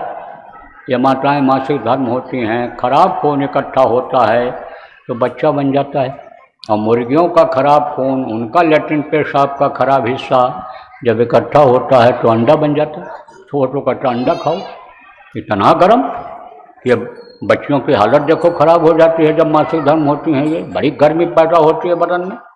अब आप फिर सोचो वो गर्म से मुर्गियों का खून पिएगा जब, तो वो गर्मी कहाँ जाएगी? दिन में खाता है, रात को किसी न किसी सुराख से निकल जाता है, तो दुबला तो होता चला ही जाएगा। अंडा कभी मत खाना, ना बच्चों को खिलाना। बच्चों को अंडा मत देना। बच्चों कितना भी डॉक्टर कहता रहे अंडा खाओ, अंडा खाओ, अंडा खिलाओ, टर टर करता रहे, लेकिन देना मत आप अंडा। समझो बात को। तो अब आप पे समझो बड़ी हालत ख़राब हो रही, और नशेखोरी इस समय बहुत बढ़ रही है। बहुत गलत लोगों का साथ पड़ रहा है। सत्संगियों के बच्चे बिगड़ रहे हैं, क्योंकि ध्यान नहीं आप देते हो, लोभ लालच बहुत करते हो, और लोभ लालच में बहुत चला जा रहा है। कितनी बार बोल चुका हूँ, आज फिर दोहरा देता हूँ कि खाड़ी देशों में जो लोग रहते हैं उनको, सत्संगियों को अब वो जगह छोड़ देनी चाहिए और अपने वतन को याद करना चाहिए। अभी तो सवानियाँ मिल रही हैं, इधर नहीं उधर से कहीं से मिल जाएंगे, लेकिन जब एयरपोर्ट ही ख़त्म हो जाएगा तो आप कहाँ से पहुँच पाओगे। अब कोई ज़रूरी है जो बम्बार्ड होने लग गया। आज के पेपर में देखो लिखा हुआ था कि बम्बार्ड हुआ है, कहाँ, दुबई में। कहाँ हुआ? एयरपोर्ट के पास में। बंद कर दिया, बहुत से हवाई अड्डे बंद कर दिए गए हैं उन देशों के। लालच में पड़े हुए हैं, तनख्वाह है, नौकरी है, पैसा मिल रहा है, होगा तो देखा जाएगा, जैसा होगा देखा जाएगा। तब फंसोगे तो हम क्या करें। कहते हैं रुपया मत दो, कहता हूँ रुपया मत दो, लालच में मत पड़ो, नहीं तो कहता है 1 का 4 गुना करा देंगे, नौकरी लगवा देंगे, एडमिशन करा देंगे, प्रमोशन करा देंगे। दे देते हो लालच में, और मिलता कुछ नहीं है। कहता हूँ लालच ज़्यादा न करो, प्रारब्ध पर विश्वास करो। जो प्रारब्ध में है वो मिलेगा आपको। गुरु की दया हो जाएगी, आदेश का पालन करोगे तो जो प्रारब्ध में नहीं भी होता है वो भी मिल जाता है। आपको नारद की कहानी सुनाई गई थी, दृष्टांत सुनाया गया था कि पंडित जी ने खिला दिया था उसको मोटी मोटी रोटी पंडितानी ने, तो नारद कह करके आए थे कि तेरे भाग्य में लड़के हैं ही नहीं। और वो अल्हड़ फकीर बोल गया, एक दिन रोटी नहीं मिल रही थी, उसको कहा जो 1 रोटी खिलावे उसके 1 बच्चा हो, 2 खिलावे 2 हो, 3 खिलावे 3 हो, और 4 रोटी जो खिलावे 4 बच्चे हों। अब उसका कहना लग गया, भगत था, उसका कहना लग गया। नारद कब कहना, इनका कहना नहीं हो पाया। अब आज समय नहीं सुनाने का, पुराने लोग हो, सुनते रहते हो, सुनाता रहता हूँ आप। तो देखो अब आपको नामदान देता हूँ, समय निकला जा रहा है। बैठो, मारो पाठी। लेकिन मांस मत खाना प्रेमी, मछली मत खाना, अंडा मत खाना, शराब मत पीना, और दूसरी औरत के साथ बुरा कर्म मत करना, बच्ची और दूसरे पुरुष के साथ बुरा कर्म मत करना। बाकी आप आज़ाद हो, जितना हजम कर सको उतना खाओ, अच्छा रहन सहन है उसमें रहो, लेकिन समय निकालो। आप 24 घंटे में से कम 3 घंटा भजन करने के लिए समय निकालो। और समय निकालो तो दुनिया के काम पर विश्राम दे दो, दुनिया के काम को भूल जाओ, उस समय कुछ याद न रखो, समझ लो हम दुनिया में है ही नहीं, तभी आपका मन रुकेगा। और जब खान पान सही रखोगे, चाल चलन सही रखोगे, तो धीरे धीरे यह मन बराबर जब अभ्यास करते रहोगे तो रुकने लग जाएगा। और मन रुकेगा तभी काम बन पाएगा, मन नहीं रुकेगा तो कोई काम नहीं होगा। तो बैठो आप, मारो पाठी। देखो नाम को आप लोग बताना मत किसी को, और रिकॉर्ड करके भी मत सुनाना नए आदमी को, और लिख कर भी इन नामों को आप किसी को मत देना। और जो दिखाई सुनाई पड़ेगा आपको अंतर में, उसको किसी को नहीं बताना है। ये चीज़ रट लो, याद कर लो। आँख और कान खोल लीजिए। इसको कहते हैं भजन। इसी तरह से भजन करना रहेगा। सुबह का समय बहुत अच्छा रहता है। सुबह जल्दी उठ गए, जब तक सब लोग सो ही रहे हैं, उसी समय उठ गए और हाथ पैर मुँह धो लिया कि जिससे आलस से दूर हो जाए, और कान में उंगली लगाया और बैठ गए सुनने के लिए। देखो कितनी मस्ती आती है, कितना आनंद आता है। लगातार कुछ दिन करके देखो। 24 कार्यक्रम का होगा समापन। देखो प्रेमियों, एक समय ऐसा आया था कि जब गुरु महाराज को हमारे, जो जनहित का काम करते थे, देश हित का काम करते थे, उनको आतताइयों ने, अन्यायी अत्याचारियों ने जेल में बंद कर दिया था। और गुरु महाराज की आवाज़ पर हम लोग भी निकल पड़े थे। भजन घर बना लिया था उसको, वहीं भजन किया जाता था, ध्यान लगाया जाता था, वहीं प्रार्थना बोली जाती थी, एकांत था बिल्कुल। जैसे जंगल में लोग चले जाते थे भजन करने, ऐसे भजन घर में हम लोग भी चले गए थे। तो गुरु महाराज 23 मार्च को वहाँ से निकले थे। जब इमरजेंसी घोषित, यानी इमरजेंसी जब ख़त्म हो गई थी, जब इमरजेंसी घोषित हुई थी तो उनको बंद कर दिया था, क्योंकि वो भविष्यवाणियाँ करते थे और बिल्कुल लाधड़ाक बोलते थे। उस समय बोले थे प्रधानमंत्री के हाथ में ऐसी विप्लवकारी विनाशकारी रेखा है कि जिससे लाखों लोगों की बेगुनाह मौत होगी, बेगुनाह लोग मारे जाएंगे, बिना कसूर वाले मारे जाएंगे। और हुआ भी यही था। आपको याद होगा जो पुराने लोग हो, देवा प्रधानमंत्री थे उस समय, और उसके मरने के बाद कितने निर्दोष लोगों को मार दिया लोगों ने उन्माद में आकर के। जबकि हम भी यही कहते हैं भाई उन्माद में मत आ जाना। उन्माद में आने से जो है वो नुकसान होता है, बहुत बड़ा नुकसान होता है। देश का नुकसान होता है, समाज में नुकसान होता है, व्यक्ति का नुकसान होता है। बहुत से लोगों की गाड़ियाँ लोगों ने जला दी, घर जला दिया, दुकान जला दिया। अब आप सोचो ये अच्छा काम हो? जलने में बहुत सब कीड़े मकोड़े और बहुत सारे मरते हैं, बहुत बड़ा पाप लगता है घर फूकने में, आगजनी करने में। तो इस चीज़ को तो वो समझ नहीं पाए लोग। लेकिन अब महात्मा की बात वो तो होनी ही थी। संत वचन पलटे नहीं पलट जाए ब्राह्मण। तो गुरु महाराज को 23 मार्च को मुक्त किया था जेल से, निकले थे तिहाड़ जेल से यहीं दिल्ली। तो तब से अपने लोग मुक्ति दिवस का कार्यक्रम मनाते हैं। सुबह उठ करके और नहा धो करके 6 बजे से और 8 बजे के बीच में जय गुरुदेव नाम का ध्वजा अपने अपने घरों पर फहरा देते हैं, जय गुरुदेव नाम का झंडा फहरा देते हैं और 3 बजे तक उपवास रहते हैं। उसके बाद में फिर भोजन खाते हैं। तो ये बहुत दिनों से चला आ रहा है। गुरु महाराज थे तब भी मुक्ति दिवस मनाया जाता था।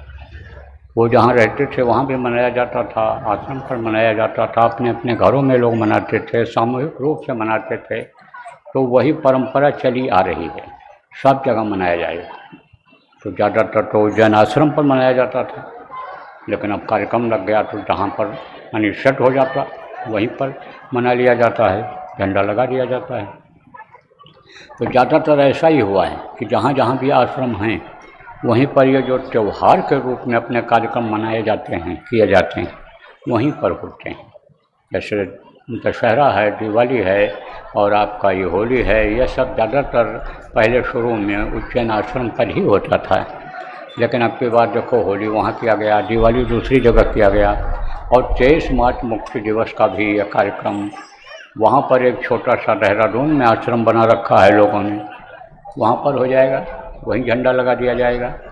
तो यहाँ से मैं जाऊँगा और कल शामली में कार्यक्रम करूँगा, उसके बाद सहारनपुर करूँगा और सहारनपुर करने के बाद सीधा चला जाऊँगा आपके कहाँ चला जाऊँगा, देहरादून। और देहरादून के बाद भी उधर पहाड़ियों में कार्यक्रम बन रहा है, रास्ते में जो पड़ेगा एक आध जगह वहाँ भी कर दिया जाएगा। तो प्रेमियों इस तरह का कार्यक्रम बन गया है। तो हर साल जब से यानी आश्रम बना उज्जैन का, जितने भी भंडारे हुए हैं उज्जैन आश्रम पर ही हुए हैं। तो इस वर्ष भी उज्जैन आश्रम पर ही भंडारे का कार्यक्रम होगा। तो उसकी आप सब लोग तैयारी करो, करते ही हो आप लोग, जगह पहचानी हुई है, रास्ता भी मालूम है, जिसको जैसे भी सुविधा हो आप लोग तैयारी करो और कुछ सेवादार वहाँ भेजो अभी से इंतजाम के लिए। पूछ लो उन लोगों से सेवादारों की ज़रूरत है, कैसे लोगों की ज़रूरत है, क्या है। और आश्रम के लोगों को भी अब गोष्ठी मीटिंग कर लेना चाहिए, मीटिंग करके और आप अपनी सब योजना बनाओ और तैयारी करो और कराओ। तो बोलो जय गुरुदेव।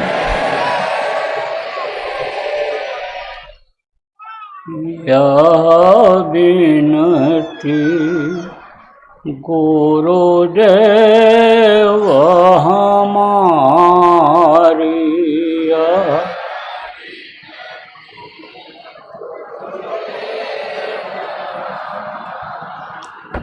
यह विनती गुरुदेव हमारी।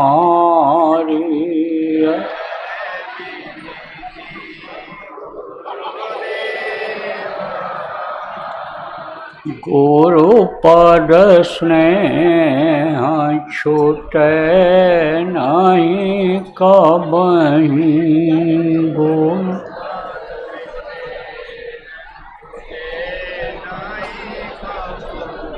भाव छूटे संसारी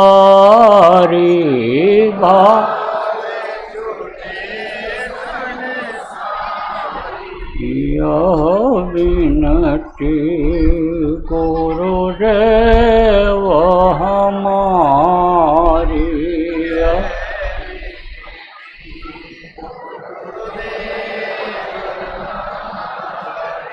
नित नव प्रेम जगै तुम्हारे प्रति नित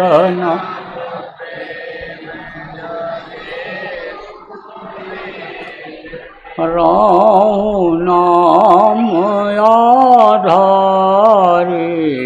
राम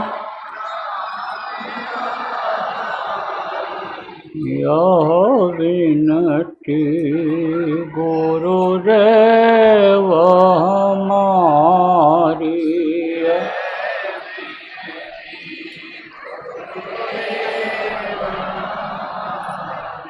शब्द कूप की सूरति हमारी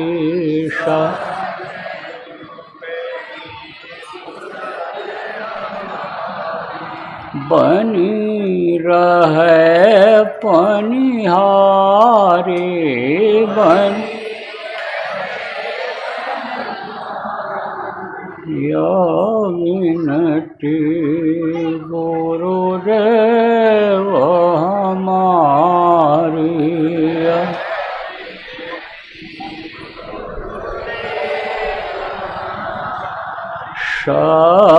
शब्दयमीय रस पिय निरंतर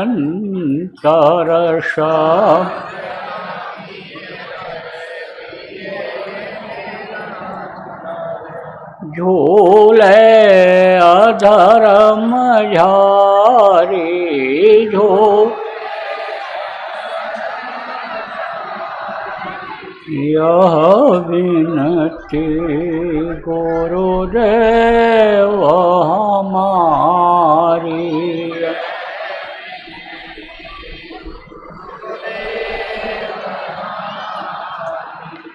सहस्र कमल दल छिन में उतरे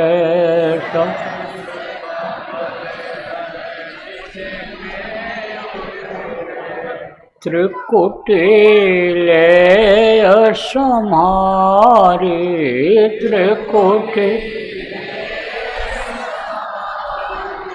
यह विनती गुरुदेव हमारी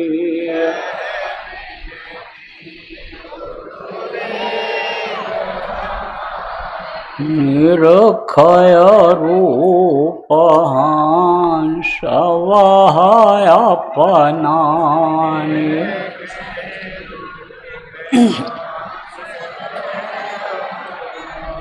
खोले द्वार की वारी खो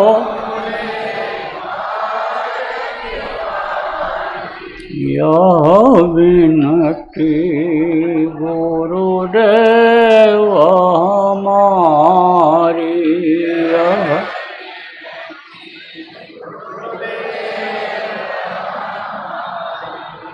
गुफा पार सतनाम समाये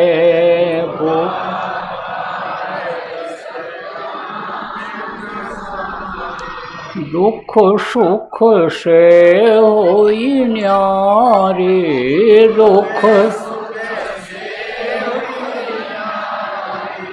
यह विनती गुरुदेव हमारी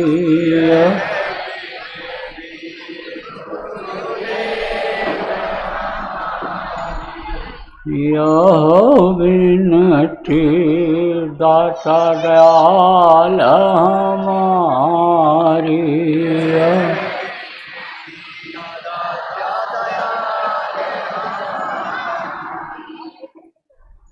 जय गुरुदेव, जय गुरुदेव, जय गुरुदेव, जय गुरुदेव, जय जय गुरुदेव।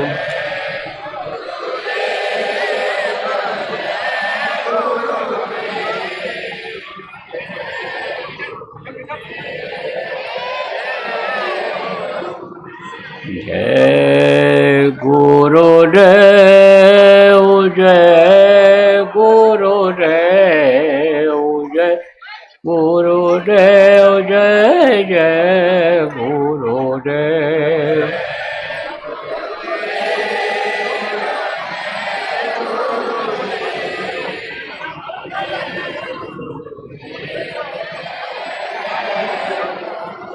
इसी तरह से नाम ध्वनि चाहे आप नए हो चाहे पुराने हो, सब लोग अपने अपने घरों में बुलवाना शुरू कर दो। उससे रोग में भी और परेशानियों में भी, टेंशन में भी, लड़ाई झगड़ा जो कुछ कुछ हो जाता है उसमें भी फ़ायदा होगा और आने वाले समय में भी बचत का चांस रहेगा। इसलिए बराबर चालू करा दो, बार बार न कहना पड़े। बोलो जय गुरुदेव।